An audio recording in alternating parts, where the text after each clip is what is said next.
چې کم کس په دوبۍ کې دی یا په ملیشا کې دی نو دی چې کله سرسایه ورکوي نو دی به د ملیشا او د دوبۍ په حساب ورکوي چې سړی په کم ملک کې اوسیږي د هغې ملک په حساب به سرسایه ورکوي.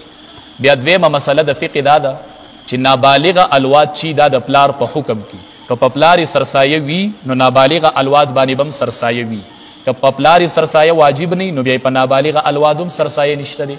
نو نابالغه الواد چی دا د پلار په حکم کې په مالدارۍ او په غریبوالي کې.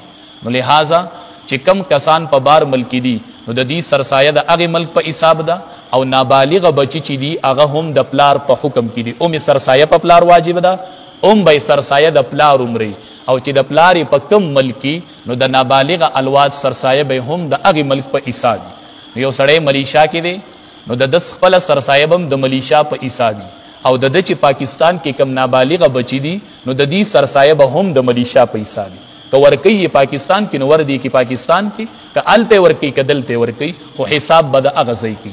هر چې بالغ الواد دی یا د ټبر ده د دې سرسایه په دې خاون واجب نه ده. په پلار د بالغ الوادو سرسایه واجب نه ده، د ښځې سرسایه په هم په خاون باندې واجب نه ده. نو دې د سرسایې په حکم کې بالغ الواد او بیبي دا د خاون تابع نه دي.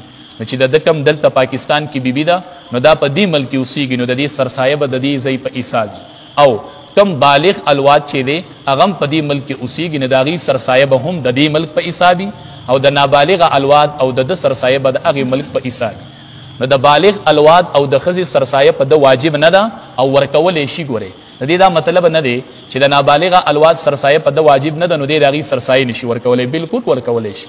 دی د خپل بالغه الواد سرسایه هم دی ورکي، د ښځې دې هم ورکي، د نابالغه الواد دې هم ورکي، ورکولی شي خو واجب پې نه دي. نو به هر صورت دا مسله چې ذهن کې پرتی نو دا به ښایي رب العالمین دې د عمل کولو توفیق راکړي.